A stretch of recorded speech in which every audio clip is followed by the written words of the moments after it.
மகிமை உண்டாகுவதாக. இந்த பரிசுத்த பலிபடத்தில் கர்த்தர் நிற்க வைத்ததற்காக நன்றி சொல்கிறேன். ரொம்ப ஒரு உணர்ச்சிகரமான தருணமாக இருக்குது. முடிஞ்ச அளவு நான் திடமாக பேச முயற்சி பண்ணுறேன்.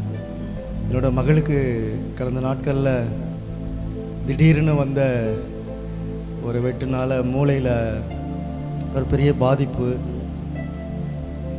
இந்த சிறுமூலையிலேருந்து பெரிய மூளைக்கு போகிற வழியில் இருந்து தண்ணி போகாத வழியினால் இந்த திரவம் போகாமல் அடைச்சதுனால திடீர்னு சுயநினைவு வந்து பிரெயின் டெத் ஆகிடு. ஒரு கஷ்டமான சூழ்நிலையில் இங்கே மருத்துவர் காமிச்சு இவங்களுடைய ஆலோசனைப்படி மதுரை கொண்டு போனோம். அதெல்லாம் அண்ணன் உங்களுக்கு விளக்கமாக சொல்லியிருப்பாங்க. அதனால் நான் அந்த சம்பவங்களை சொல்ல வரல. நான் உள்ளே நுழையும் போது அண்ணன் ஒரு சொல்லிக்கிட்டு இருந்தாங்க, தேவன்கிட்ட போய் என்னைய நீங்கள் புரிஞ்சுக்குங்க அப்படின்ட்டு சொல்லும் பொழுது அப்போ சொன்னார், நம்மளை புரிஞ்சுக்கிறதுக்கு அவருக்கு இன்னும் வேலை இல்லையா? அது உண்மையில் எனக்கு ரொம்ப இதாகிடுச்சு. ஏன்னா நான் பல நேரம் அப்படி தான் ஜெபம் பண்ணியிருக்கேன், புரிஞ்சுக்க ஆண்டவரை, நான் படுற கஷ்டத்தெல்லாம் ஊழியத்தெல்லாம். அவருக்கு அது தேவையில்லை. அவருடைய சித்தத்தை செய்கிறதுக்கு தான் நீங்களும் நானும் அழைக்கப்பட்டிருக்கிறோம். நாங்கள் உட்காரும்போது அதான் உணர்ந்தேன், பாப்பாவுக்கு இப்படி ஒரு தீங்கு அனுபவிச்சது கூட அவருடைய சித்தமாக தான் இருந்திருக்கு.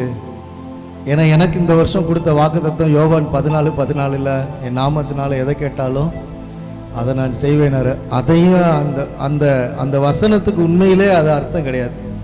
அண்ணன் சொன்னாங்க, அது யோவான் 7:17 அவருடைய சித்தத்தின்படி நம்ம பேசுகிறோமா இல்லை நான் சுயமாக மனசில் ஜெபம் பண்ணுறாங்கிறது அந்த வசனம். அது ரெண்டு காரியம் நான் உள்ளே இருந்துக்கிட்டு சொல்கிறேன். சரியான நேரத்துக்கு என்னை அழைச்சிட்டு வந்திருக்கிறாருன்னு நான் விசுவாசிக்கிறேன். இப்போ என்னோட மகளுடைய காரியத்தில் அந்த ஹாஸ்பிட்டலில் ஒரு கடுமையான சூழ்நிலை, என்னுடைய திராணிக்கு மேலான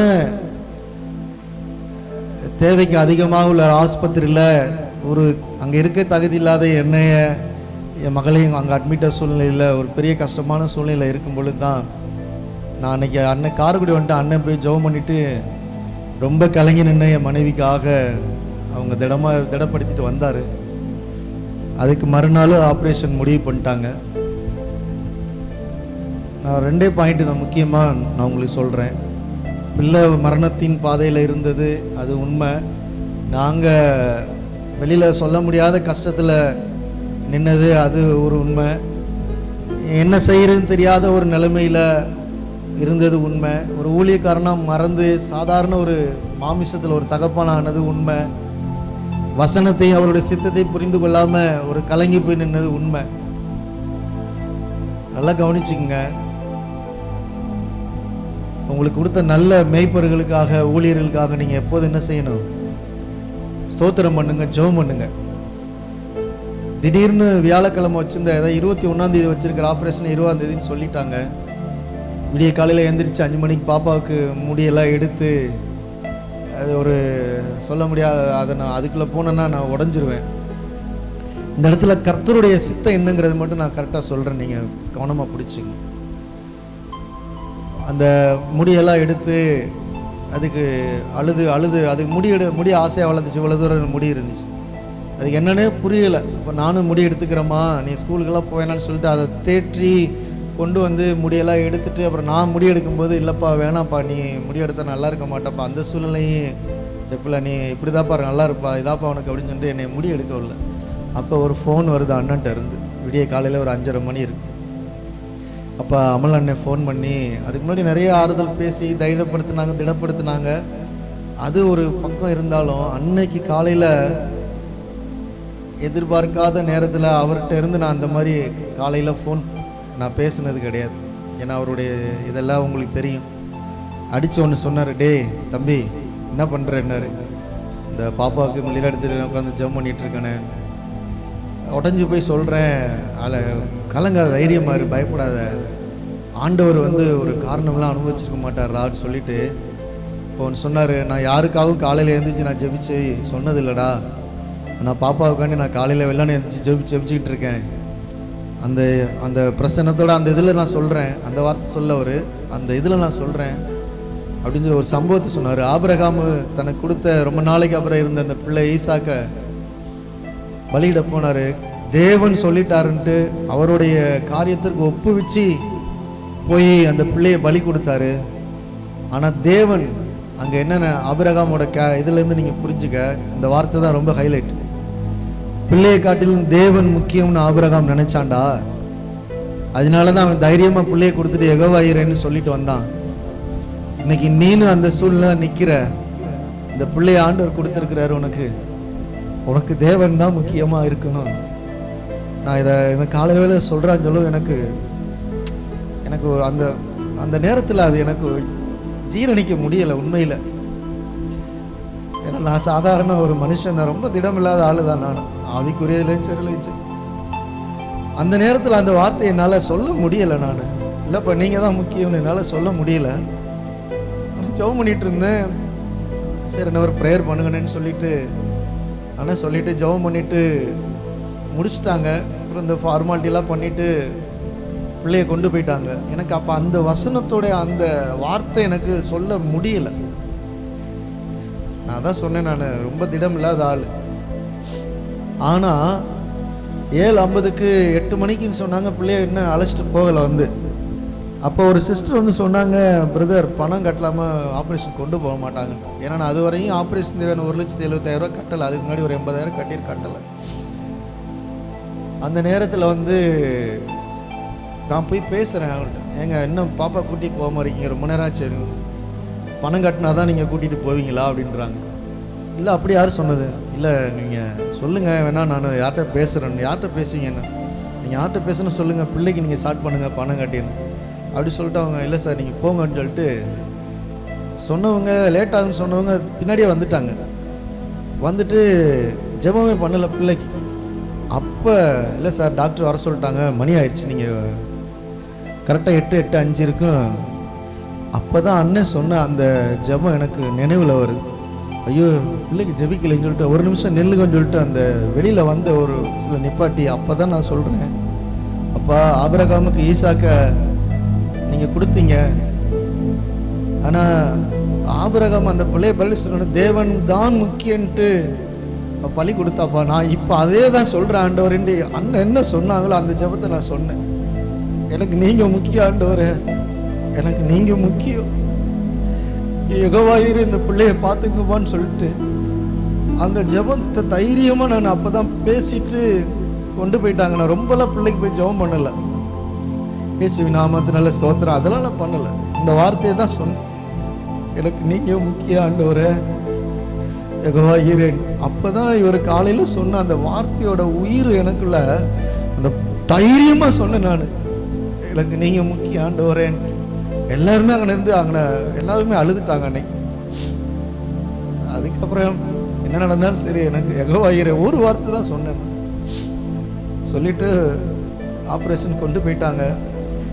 அதுக்கப்புறம் தான் இந்த வார்த்தையை சொல்லிட்டு அழுகிறேன். நான் என்ன அழுகிறேன்னா, எனக்கு நீங்கள் முக்கியம், நீங்கள் முக்கியம், நீங்கள் அது வரையும் சொல்லாத என் மாம்சமையும் ஆவியும் அந்த நிமிஷத்துலேருந்து எனக்குள்ள உயிர், ஏசப்பா நீங்கள் முக்கியம் ஆண்டவரே, கர்த்தர் நீங்கள் தேவன் முக்கியம். பிள்ளையை பற்றி நான் நினைக்கவே இல்லை.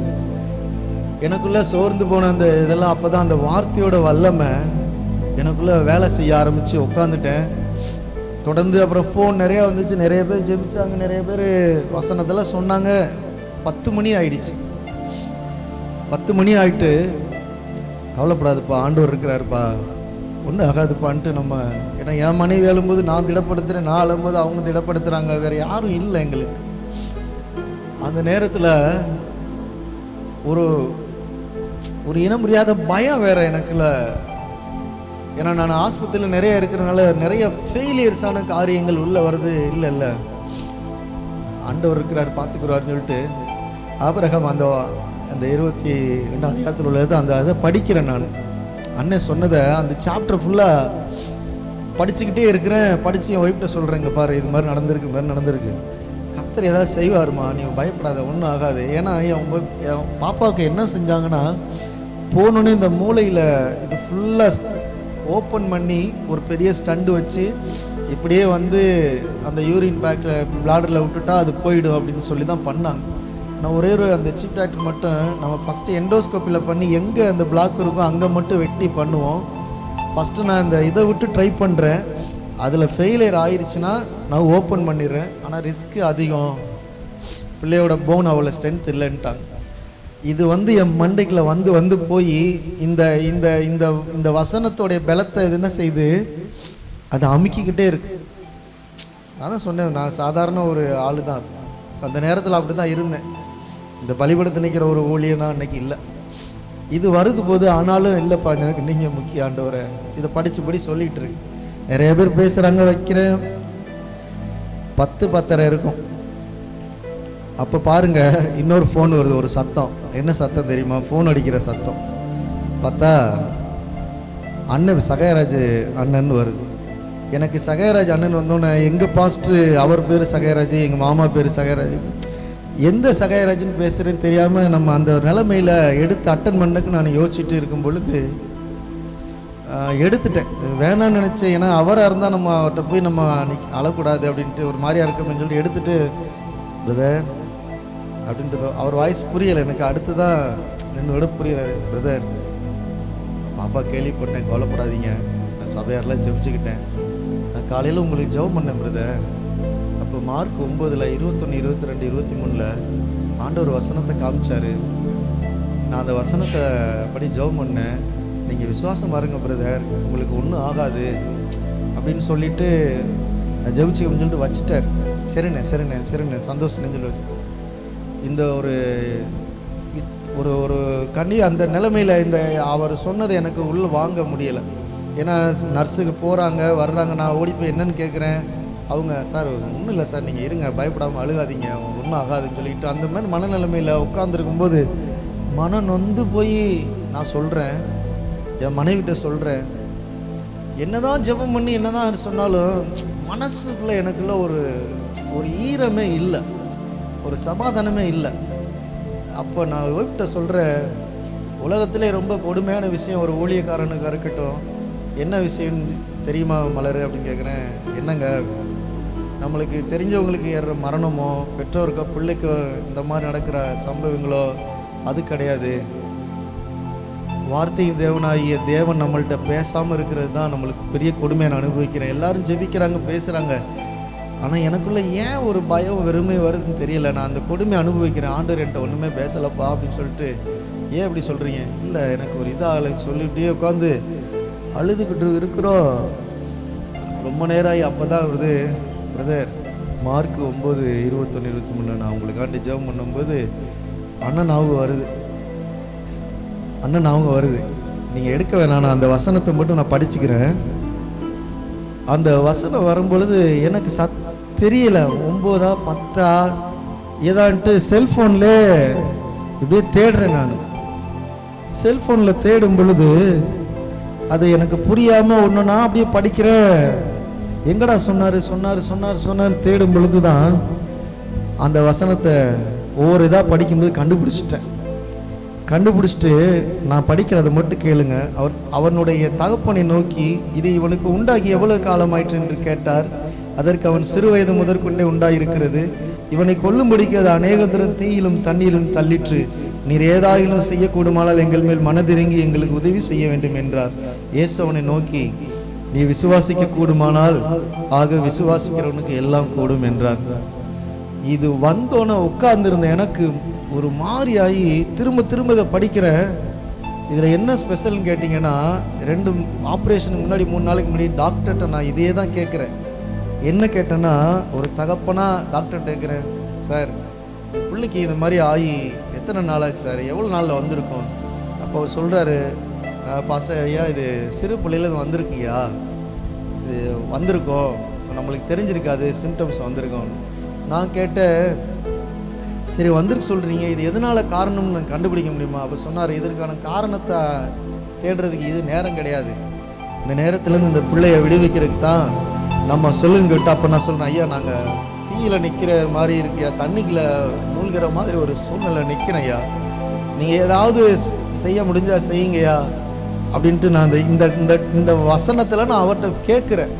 அப்போ நீங்கள் தான் மனசு இறங்கி ஏதாவது எங்களுக்கு உதவி செய்யுங்க, எங்களுக்கு வேறு இந்த பிள்ளைய கட்டில் வேறு பிள்ளை இல்லைங்கய்யா அப்படின்னு சொல்லிட்டு இந்த வசனம்ல நான் அன்னைக்கு பேசின ஒரு 3 நாளைக்கு முன்னாடி சீஃப் டாக்டர் பேசின காரியத்தை இதை படிக்கிற எனக்குள்ள பொங்கிருச்சு ஆந்தம். ஆயிட்டு அப்பதான் பார்க்குற, நீ விசுவாசிக்கிற கூடுமானால் கூட இதை சொன்னோன்னு நான் அந்த இடத்துல இருந்து ஏந்திரிச்சு இப்படி பிடிக்கிறேன் இது என்னன்ட்டு இதை யோசிக்கிறேன். அப்பதான் எனக்குள்ள இருந்து ஸ்தோத்திரமே வருது. ஸ்தோத்திர ஆண்டவரே, ஸ்தோத்திர ஆண்டவரே, இது என்னன்னு புரிய வைக்க ஆண்டவரே, இது எனக்கு புரியல. விசுவாசிக்கிற கூட நம்ம ஒரு பிரசங்கியா இருந்தாலும் என்னதான் பண்ணாலும் அந்த சூழ்நிலையில இந்த வார்த்தை எனக்கு ஒரு மாதிரி ஆகி அப்பதான் சொல்றேன், எஸ்ப்பா நீங்க எனக்கு முக்கியம், ஆபிரகாமுக்கு தேவன் முக்கியம், எனக்கு நிற்கும். சொல்லுங்க ஆண்டவர், இந்த 2 காரியத்தையும் நான் சொல்ல எனக்குள்ள 5 நாளைக்கு அப்புறம் அந்நிய பாஷை வருது. ஸ்தோத்திர ஆண்டவரே, ரீபாகா தலாபாரி கரபாலி, சொல்லுங்க ஆண்டவரே, எனக்கு புரியல ஆண்டவர். நீ விசுவாசிக்கிறவர்கள் எல்லாம் கூட நான் விசுவாசமா தானே இருக்கேன். அண்ணே சொன்னாங்க இல்லையா, நாமத்துல எதை கேட்டாலும் அதெல்லாம் சும்மாங்க, நீங்க போய் எங்கேயோ மாட்டிக்கிட்டு அதெல்லாம் கேட்டுட்டு போயிடாதே. அவருடைய சித்தம் இல்லாம நீங்க கேட்கறது பெற்றுக்கொள்ள முடியாது. இது இன்னைக்கு வந்தோடனே அவங்க மூலம் பேசினார். நான் தான் சொல்றேன், உங்களுக்கு கொடுத்த நல்ல தேவ மனுஷனுக்காக நீங்க என்ன செய்யணும்? ஸ்தோத்திரம் பண்ணணும். நல்ல சபைக்காக ஸ்தோத்திரம் பண்ணு. அப்பதான் எனக்குள்ள ஆவியானவர் உலாவுறாரு. ரீமா கந்தார 4 நாளைக்கு அப்புறம் அந்நிய பாஷை ஸ்தோத்திரம் வருது. நான் விசுவாசிக்கிற ஆண்டவர், என் பிள்ளைக்கு ஒன்றும் ஆகாது ஆண்டவர், இல்லை மன்னிச்சிருக்குன்னு சொல்லிட்டு அப்பதான் எனக்கு சொல்றாரு, நான் உன்னை இதைத்தான் செய்ய சொன்னேன். இங்க போய் அழுகிற, வெளியில அழுகிற, பாத்ரூம்ல ரோட்ல யார்கிட்டயும் அழுகிற வைக்கிற, அதனால நீ எங்க போல, நான் முக்கியம்னு இன்னைக்கு நீ சொல்றீல்ல, நீ அன்னைக்கே பார்த்து அன்னைக்கே நான் முடிச்சிருக்க. ஒரு ஊழியக்காரனா சொல்ல நான் வைக்கப்படுறேன். நான் ஆண்டவர் பிள்ளைங்க, நம்மளுக்கு விசுவாசம் தாங்க முக்கியம். அப்படியே சித்தத்தின்படி நம்ம எது பண்ணாலும் ஆண்டவர் உதவி செய்யும். அதனால இவங்க 2 பேர் இன்னைக்கு இங்க இருந்து வந்த வார்த்தை தான் எனக்கு, நான் தான் சொல்றேன், 1000 பேர் எனக்கு அண்டி ஜெபிச்சிருக்கிறாங்க. நீங்க எல்லாம் அழுதுருக்கீங்க. அண்ணன் சொன்னாங்க, உங்களுக்கு நான் ஒரு ஊழியக்காரனா இருக்கிறதுனால, கர்த்தரோட அபிஷேகத்தை சுமக்கிறனால, இல்லைன்னா நான் காலில் விழுந்து எல்லாரும் நன்றி சொல்லுவேன். ஏன்னா எனக்கு இந்த ஜெபம் இல்லைன்னா என் பிள்ளைகளை பார்த்துருக்க முடியாது. அந்த நேரத்தில் என் மனசு வெறுத்து போய் வைப்பிட சொல்றேன், கொடுமையான விஷயம் கர்த்தர் என்னோட பேசலாமா, என்னமோ தெரிலமா, அந்த வார்த்தை நான் கொடுத்து நீ விசுவாசி. அதைத்தான் உன்ன சொன்ன, நீ போய் பணத்துக்கு அலைகிற, அவன் போன் பண்ற, இங்க அழுகிறீங்க. கர்த்தருடைய பிள்ளைங்க நம்ம விசுவாசத்துல மாத்திரம்தான் அப்பாவை பார்க்க முடியும், தேவனை பார்க்க முடியும். சும்மா வசனத்தை சொல்லிட்டு அந்த சொன்னாங்கல்ல, ஒரு உணர்ச்சியில சொல்லிட்டு போறதெல்லாம் ஏமாற்று வேலை. அதை அநேக இடங்கள்ல டிவியில அந்த அளவு சொல்றாங்க. அதெல்லாம் நீங்க ஆண்டவர் உங்க சபைக்கு உங்களுக்கு கொடுத்த ஊழியர்க்காக நன்றி சொல்லு. நான் ஏற்கனவே சொல்லியிருக்கேன், அந்த ஊருக்கு வந்ததுக்கு ஒரு காரணம் அண்ணன். ஒருத்தரை நான் அழிக்க நினைச்ச ஒரு அண்ணன் காப்பாற்ற நினைச்சாரு. இன்னைக்கு அவர் கூட நான் இருக்கிறது ஊழியத்தில் இருக்கும்போது சந்தோஷப்படுறேன். அதனால அவர் என்ன சொன்னாலும் நான் அண்ணங்கிற தவிர மறுக்க மாட்டேன். அதனால உங்களுக்கு எல்லா சூழ்நிலையும் தேவன் தான் முக்கியம். நம்ம யாரை இழந்தாலும் தேவனை இழந்துட கூடாது. அவருடைய சித்தத்தின்படி நீங்க சுயமா எதையும் கேட்டுட்டு திருப்திப்பட்டு போயிடாதீங்க. அதான் அந்த யோவான் 7:14 சொல்லலாம். எனக்கு இவங்க 2 பேரும் அந்த வார்த்தை, அதுவும் காலையில எல்லாம் அவர் எனக்கு ஃபோன் பண்ணதே கிடையாது. விடிய காலையில உனக்காண்டி தாண்டா பாப்பா கட்டினா நம்ம ஜெபிக்கிறேன்டா, நான் எந்திரிச்சு ஜெபிக்கிற ஆள் கிடையாது, நீ இதை சொல்லு அப்படின்னா அதைத்தான் நான் சொன்னேன். அதே மாதிரி அண்ணன் சொன்ன அந்த வார்த்தை அப்ப எனக்கு எடுத்துக்கவே இல்லை. நான் உண்மையில எனக்கு நீங்க 2 பேரும் பேசும்போது அந்த நூல் எனக்கு இல்லை. ஆனா அதுக்கப்புறம் அந்த வசனம் வேலை செஞ்சு பாருங்க, அந்த உள்ள இருந்து என்னமோ வந்து ஸ்தோத்திரம் வருது. அவ்வளவு 4-5 நாள ஸ்தோத்திரம் இல்லை. முனை கையை பிடிச்சு உட்கார்ந்து விசுவாசிமா ஆண்டவரதை செய்வார். ஜீவனுள்ள தேவனை தான் நீங்கள் என்னால ஆராதிக்கிறோம். அதுல 25ல இந்த காரியத்திற்காக நீங்க ஜெபத்தை விட்டுறாதீங்க. அந்த மார்க் 9:25ல இது ஆபரேஷன் முடிஞ்சதுக்கு அப்புறம் தான் எனக்கு தோணுச்சு, விசுவாசிச்சோம் ஆபரேஷன் இதை ஃபுல்லா உடைக்காம இங்க மட்டும் ஒரு 16 தையல் போடுற அளவுக்கு உடைச்சி அதை உள்ள வச்சு அந்த நீர் வெளியில வருது. அவங்க என்ன சொல்லியிருக்காங்கன்னா, இந்த 3 மாசம் வரையும் அந்த நீர் கொஞ்சம் கொஞ்சமாக தான் அப்படி வெளியில வருமா, அதுவரை எந்த இது வராம பார்த்துக்குங்கன்னு சொல்லியிருக்கிறாங்க. இந்த 3வது மாசத்துல எம்ஆர்ஐ எடுக்கும் பொழுது அந்த நீர் பூரா இது எல்லாருக்குமே இருக்குமா, மூளையில இருக்குமா, மூளை ஆட்டோமேட்டிக்காக உறிஞ்சிக்கிட்டு வெளியில ட்ரை பண்ணிருமா. ஆனா பாப்பாவுக்கு அப்படி இல்லாதனால இந்த 3 மாசத்துக்கு அப்புறம் இது வரலைன்னா மறுபடியும் இந்த ஃபுல்லா உடைச்சி வேற வழி இல்லாம ஒரு ஸ்டெண்டு வைக்கணும்னு சொல்லிட்டாங்க. அது எங்களுக்கு ஒரு பக்கம் ஒரு சந்தோஷம் இருந்தாலும், ஒரு என்ன மறுபடியுமா இன்னொரு சூழ்நிலைய சந்திக்க என்னால் முடியாத ஆண்டவரேன்னு சொல்லும் பொழுது சாயந்தரம் பார்க்கும்போது இந்த 25 அப்பொழுது ஜனங்கள் கூட்டமாய் ஓடி ஒரு இயேசு கண்டு அந்த அசுத்தாவை நோக்கி, ஊமையை செடுமான இவனை விட்டு புறப்பட்டு போ, இனி இவனுக்குள்ள போகாதே என்று சொல்லி நான் கட்டளையிட்டேன்றார். இதை சாயந்தரம் படிச்சவனுக்கு வரதான் தோணுது, இனி என் மகளுக்கு இன்னொரு ஆப்ரேஷன் வேணாம் ஆண்டவரே, இனிமே இந்த இடத்துக்கு நாங்க வரக்கூடாது ஆண்டவரே, என் மனைவியை கத்தியோட ஜோப் பண்ணிட்டு இருக்கிறோம். அதனால நீங்க தொடர்ந்து எனக்காண்டி ஜோப் பண்ணுங்க. ஏன்னா இது நான் எப்போதுமே சொந்த வீடா என்னுடைய ஊழியம் மாதிரி நான் வந்து உங்கள்ட்ட உரிமையா பழகு, அண்ணன்ட்ட பழகு. நான் போய் எங்க இப்படி சாட்சி சொன்னாலும் எனக்கு கலங்கினது இல்லை. இனி ஒரு நாள் இந்த 25 வசனமும் இனிமே கிரியை செய்ய ஆண்டவரே, எப்படி அந்த 23 விசுவாசித்து நாங்க பெற்றுக்கொண்டோமோ, இனியும் அவனுக்குள்ள போகாதேன்னு சொன்ன ஆண்டவர் அதட்டின போல மறுபடியும் பிள்ளைக்கு ஒரு இனிமே வரவே கூடாது. டாக்டர் என்ன சொன்னாங்கன்னா, இது இப்படி இருக்கட்டும், ஃபியூச்சர்ல ஏதாவது ப்ராப்ளம்னா அவள் வளர்ந்தோட பண்ணுவோன்னாங்க. அது அப்படியே இருக்கணும். இனி கையே இங்கே வைக்கக்கூடாது, தலையில கத்திய வைக்கக்கூடாது ஆண்டவரே, நீங்க ஜெபம் பண்ணபடியா உங்களை எல்லாம் உண்மையா கேட்டுக்கிறேன். உங்களுடைய ஜெபங்கள் கண்ணி நீங்க உண்மையா ஜெபிச்சிருக்கீங்க, நான் உணர்ந்தேன் அப்படின்னு சொன்னாங்க. அதனால என் பிள்ளைக்காக எனக்காக தொடர்ந்து ஜெபிங்க. அங்கே இன்னொரு சூழ்நிலையில போய் அங்கே நிற்க கூடாது. அதுக்கான பலமும் தெம்பும் அங்க இருந்த பொண்ணு ஆத்தாடி அந்த சூழலை யாருக்குமே வரக்கூடாது. நீங்க தொடர்ந்து ஜெபம் பண்ணுங்க. நிச்சயமா இதுக்குள்ள பலன் மேல இருந்து உங்களுக்கு கண்டிப்பா ஆண்டவர் கொடுப்பார். உங்களுக்கு கொடுத்த நல்ல ஊழியர் வார்த்தை கீழ்படிங்க, அதுதான் சொன்னாங்க. நீங்க கேளுங்க. அவரு எவ்வளவு தூரம் எளிமையா பழகிறவங்க கண்டிப்பானாலும் உங்களுக்கு நல்லா தெரியும். நான் என்னெல்லாம் உரிமையா திட்டுவார். எனக்கு ரொம்ப சந்தோஷம். என்னை யாரும் அவ்வளோ அதட்டியெல்லாம் திட்ட மாட்டாங்க. அவர் திட்டம் எனக்கு கோவம் வராது. ஏன்னா எனக்கு தெரியும், என் மனசுக்கு தெரியும் நான் என்ன மாதிரி சூழ்நிலை இங்கே இந்த இடத்துக்கு வந்ததுக்கான அவருக்கு மட்டும்தான் தெரியும், வேறு யாருக்கும் தெரியாது. அதனால தொடர்ந்து செவிங்க. இனி என் பிள்ளைக்கு அந்த மாதிரி காரியங்கள் வரவே கூடாது. இப்போ 22வது செக்கப் போயிட்டு வந்து அடுத்த மாதம் என் மாதிரி பாப்பன் இருக்கிறாங்க. கர்த்தர் ஒரு அற்புதத்தை செய்யணும். காண்டி ஜெபிச்ச உங்களுக்கான ரொம்ப நன்றி.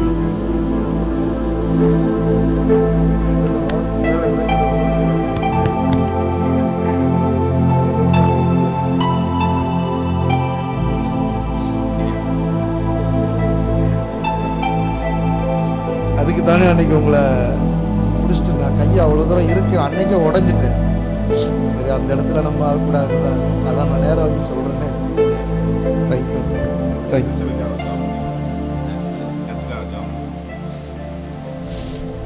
அன்புள்ள ஆண்டவரே, பரலோகத்தின் தேவனே, ஏசப்பா உமக்கு நன்றி சொல்லுகிறோம் ராஜா. 5 அப்பங்களை 5000 பேருக்கு பங்கிட்ட போது மீதியான துணிக்கைகளை கூட நிறைய எடுத்த ஒரு அற்புதம் போல ஆண்டவரே, அந்த கூடையில மிகுதியாயிருந்தது 12 என்று நாங்கள் பார்க்கிறோம்ப்பா. இந்த சபை ஆண்டவரே, ஆண்டவரே மிகுதியாய் ஜனங்கள், ஆண்டவரே மிகுதியாய் ஜனங்கள் அற்புதத்தை பார்க்கணுமப்பா. ஆண்டவரே 2 அப்பா 5 மீனை கொண்டு அற்புதம் செய்தீங்களேப்பா. இங்கு அநேக அற்புதங்களை அருமையான அண்ணன் மூலமா நீ செய்திருக்கிறீரப்பா. அந்த அற்புதம் பெற்றவங்க ஏராளம் அப்பா. நம்மளை மறந்து நிற்கிற சூழலை பார்க்கிறோம்.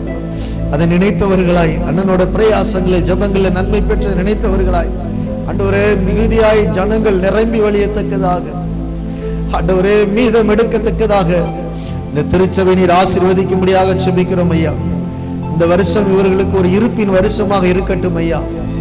ஆண்டவரே, ஊழியத்திற்காக அநேக பணங்களை, நேரங்களை, உடல் உழைப்பை செலவழிக்கிற ஊழியம் அப்பா. இந்த வருஷங்கள் ஆண்டவரே இந்த சபையில் ஒரு இருப்பின் வருஷமா இருக்கட்டும். ஆத்துமாக்கள் ஆண்டவர் நிரம்பி வழிந்து ஆண்டவரே ஒரு ஆராதனைக்கு காத்திருந்து மறு ஆராதனைகளில் கலந்து கொள்ள ஆண்டவரே ஒரு இருப்புள்ள வருஷமாக இது இருக்கும்படியாக செபிக்கிறோம் ஐயா. பொருளாதாரத்தில் அல்ல ஆண்டவரே, ஆத்துமாக்களால ஆவியினால இருப்புள்ள ஜனங்களாய், ஆவியினால நிறைந்திருக்கிற ஜனங்கள், உண்மையுள்ள ஜனங்களாய், சத்தியத்தை அறித்த ஜனங்களாய் ஆண்டவரே இந்த சபை நிரம்பட்டும் ஐயா, நிரம்பட்டும் ஐயா. ஒரு எக்ஸிஸ்டன்ட் இயராக இருக்கும்படியாக நான் ஆசீர்வதிக்கிறேன். எல்லாவற்றிலும் இந்த சபை இருப்புள்ள வருஷமா இருக்கட்டும் ஐயா.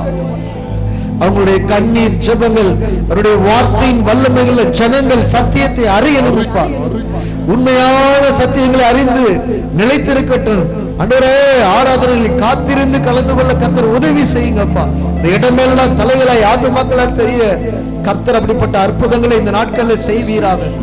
ஆண்டவரே, மோசேயை கொண்டு ஜனங்களுக்கு முன்பாக நீர் பிரத்யட்சமாக அற்புதங்களை அடையாளங்களை செய்தது போல அருமையான அண்ணன்களை கொண்டு ஆண்டவரே நீர் அப்படி செய்ய போவதற்காக ஸ்தோத்திரிக்கிறோம் ஐயா. இந்த உலகத்தில் மாய உபதேசங்கள், தொலைக்காட்சியில், செல்போன்ல இப்படிப்பட்ட காரியங்கள்ல ஜனங்களை வஞ்சிக்கிற ஆவிகளிலிருந்து ஆண்டவரே இந்த மக்களை விலக்கி காத்து கொண்டதற்காக ஸ்தோத்திரம் ஐயா. வஞ்சிக்க போட்டு வேற ஒரு இடங்களுக்கு போன ஜனங்கள் எல்லாம் மனம் திரும்பி இந்த இடத்திலிருந்து ஒரு மகிமையான இடத்திற்கு செல்லத்தக்க ஒரு வழியை அவர்கள் காண்பியும் ஐயா. ஆண்டவரே, ஜனங்கள் அற்புதத்தை பார்த்தாங்க. மோசேக்கு மாத்திரம் நீர் வழியை காண்பித்தீர் ஆண்டவரே. அதே போல ஆண்டவரே, அண்ணனுக்கு நீர் வழியை காண்பிப்பீராக ஆண்டவரே.